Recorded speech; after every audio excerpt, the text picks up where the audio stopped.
चला तर आज आपण जो डायरेक्ट ऑनलाईन स्टार्टर असतो मोटरसाठी, जो शेती पंपासाठी वापरला जातो मोस्टली हा 5 HP खालच्या मोटरसाठी वापरला जातो आणि हा आहे मेक आहे LNTचा आणि याचा टाईप आहे MK1 टाईप आहे हा.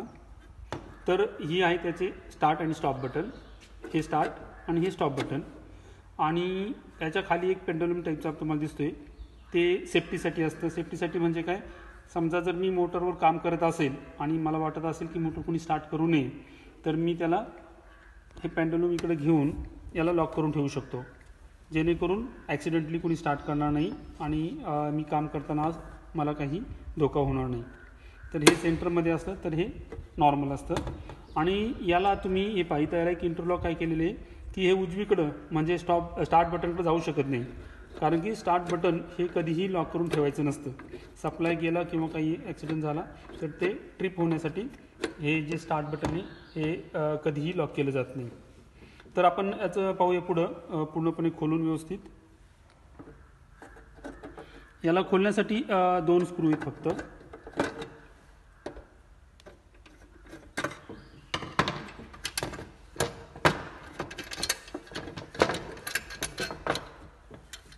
हे खोलल्यानंतर तुम्ही जर पाठीमागं पाहिलं तर याच्यामध्ये याचा जो सर्किट डायग्राम आहे पूर्ण कंट्रोल आणि पॉवर सर्किट डायग्राम इथं दाखवलेला आहे आणि याचे नंबरिंग वगैरे जे आहेत ते इथं केलेले आहे. हे आहे याचं स्टार्ट बटन, हे स्टॉप आणि रिसेट बटन आहे आणि हे L1 L2 आणि L3 चे खाली कनेक्ट होतात T1 T2 आणि T3ला, म्हणजे हे जातं मोटरला आणि हे इनकमिंग आहे.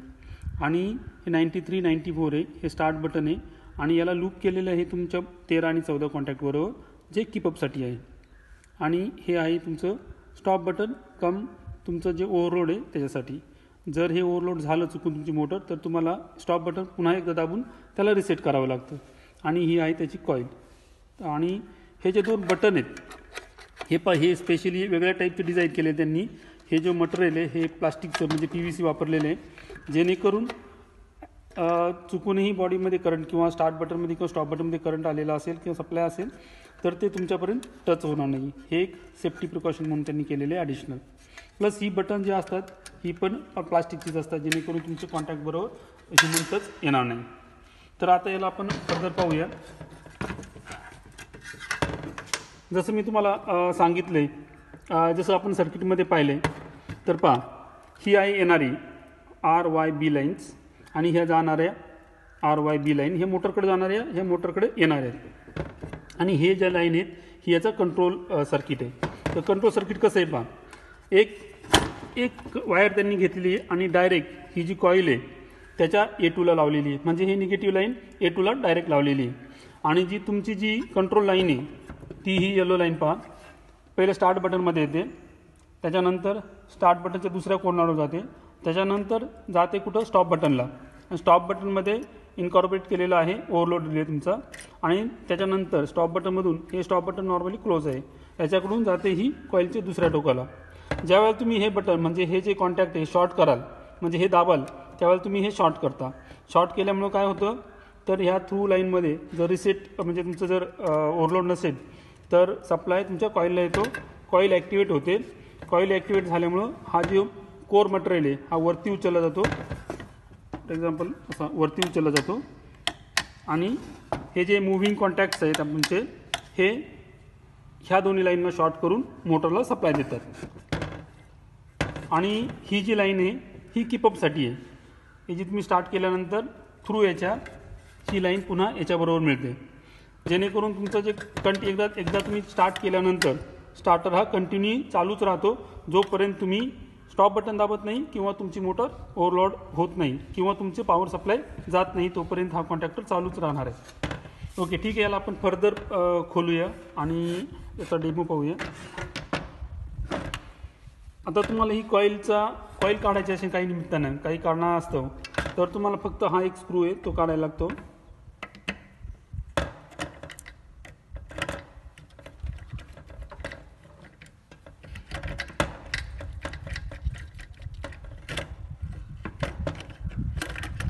हा स्क्रू काढल्यानंतर ही जी तुमची मूव्हिंग कॉन्टॅक्ट आहे L1 L2 L3 आणि हे जे तुमचं ॲक्झिलरी कॉन्टॅक्ट आहे जे कीपअपसाठी वापरलं जातं ती बाहेर येतात. त्यांना तुम्ही इन्स्पेक्शन करू शकता आणि गरजच पडली खराब असेल तर तुम्ही यांना रिमूव्ह करून नवीनसुद्धा लावू शकता. हे झाले तुमचे कॉन्टॅक्ट चेक करायची, मुव्हिंग कॉन्टॅक्ट चेक करण्यासाठी. फिक्स कॉन्टॅक्ट ही इथं आहेत, ती आपण नंतर पाहूया जरा.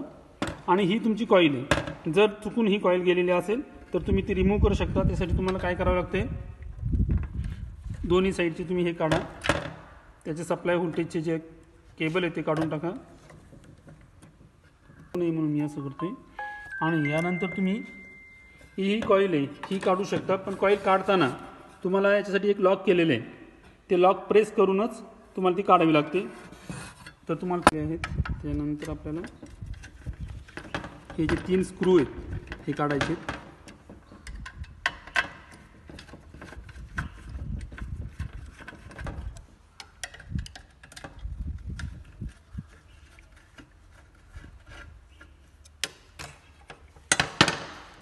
हे 3 स्क्रू काढल्यानंतर तुमची ही पूर्ण जी असेंब्ली ती बाहेर येते. आणि आता ही कॉईल काढण्यासाठी तुम्हाला इथे एक लॉक दिलेले आहे, ते लॉक तुम्ही नोज प्लायरच्या साहाय्याने प्रेस करायचे आणि ती कॉईल तुम्ही काढू शकता. नॉर्मली याच्यामध्ये प्रॉब्लेम कधी कधी कॉईललाच येत असतो, कॉईल खराब होत असते जास्त व्होल्टेज आल्यामुळे, किंवा प्रेस झाल्यानंतर ही कॉईल आहे तुम्ही इझिली काढू शकता. आता ही कॉईल पण LNT मेक आहे आणि याच्यावर तुम्ही पाहता L1 L2 आणि याचं व्होल्टेज दिलेले आहे आणि 360 व्होल्टेजपर्यंत ही चालते. ही नॉर्मली शॉर्ट झाली तर काय होते, ही जळते, तर ही बऱ्याच वेळा तुम्हाला ही बदलायला लागते. आता याच्यानंतर ही आहे तुमची फिक्स कॉन्टॅक्ट.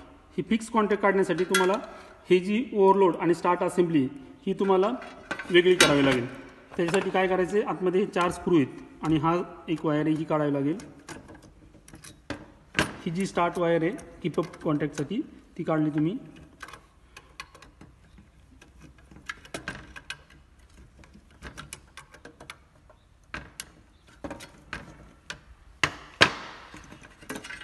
ही तुमची कंप्लीट ओव्हरलोड असेंब्ली आणि स्टार्ट स्टॉप बटन ही बाहेर आलेली आहेत.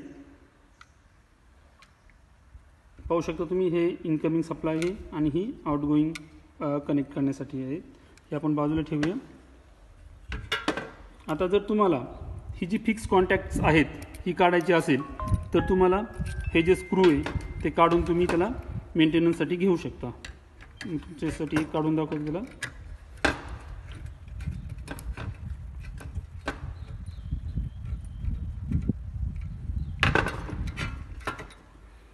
ही जी दिसते आहे ही आहे तुमची फिक्स कॉन्टॅक्ट. ही काढून तुम्ही यदि गरज पडली तर बदलू शकता. आता मी पुन्हा ही फिक्स करतोय.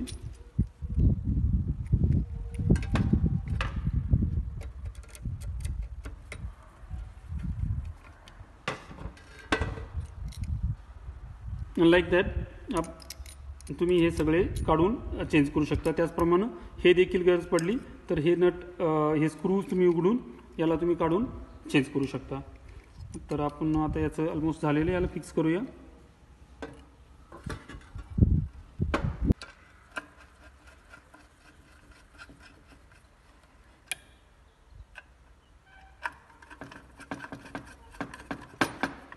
हा झाला तुमचा कॉईलचं फिक्स पार्ट आणि जे फिक्स कॉन्टॅक्ट आहेत ते तुमचे फिक्स झाले.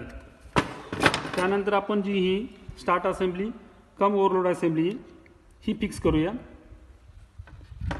ही स्लायडिंग टाईपचीच आहे, त्याच्यामुळे काही जास्त तुम्हाला हे नाही, फक्त कॉन्टॅक्ट्स व्यवस्थित टाईट करायची जेणेकरून लूज कनेक्शन तुमचं राहणार नाही.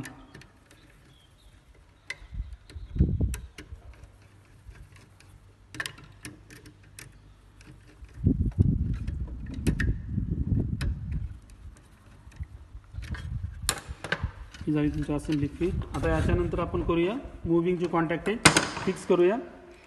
ते फिक्स करताना इथे एक लॉकिंग अरेंजमेंट आहे, त्याच्याकडे तुम्ही खास लक्ष द्यायचे. ती व्यवस्थित इथं बसवल्यानंतर ही अशी व्यवस्थित बसवल्यानंतर तुम्ही याच्यावर हे स्लाईड करायचे. हां, त्याच्या अगोदर तुम्हाला एक कॉईल बसवायची, आपल्याला कॉईल बसवायची राहिलेली आहे.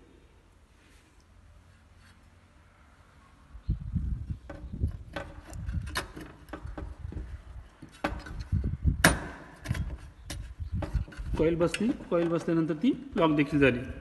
त्यानंतर तुम्ही हे जे सप्लाय कनेक्शन आहे हे जोडू शकता. A2 डायरेक्ट येणारी आणि A1 थ्रू कंट्रोल येणारी, म्हणजे स्टार्ट, ओव्हरलोड आणि स्टॉप बटनमधून येणारी.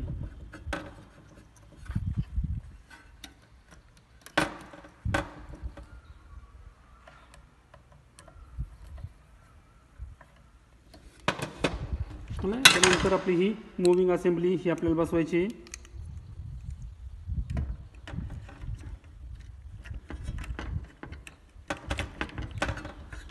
बसल्यानंतर याला आपण स्क्रूनं टाईट करूया.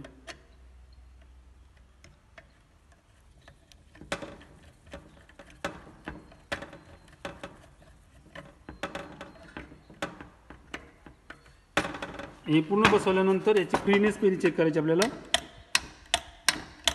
आणि हा स्टार्टर आहे, तुम्हाला असा उलटा कधी किंवा असा वापरता येणार नाही. हा तुम्हाला इन्स्टॉल करताना असं सरळच इन्स्टॉल करावं लागेल, कारण की ज्यावेळेला तुम्ही पाहता हे ज्यावेळेला मी असं करतो त्यावेळेला हे जे कॉन्टॅक्ट आहे याच्यावर पडतात, तर ते होऊ नये म्हणून तुम्ही नेहमी इन्स्टॉल करताना याला वर्टिकलच इन्स्टॉल करायचं आहे.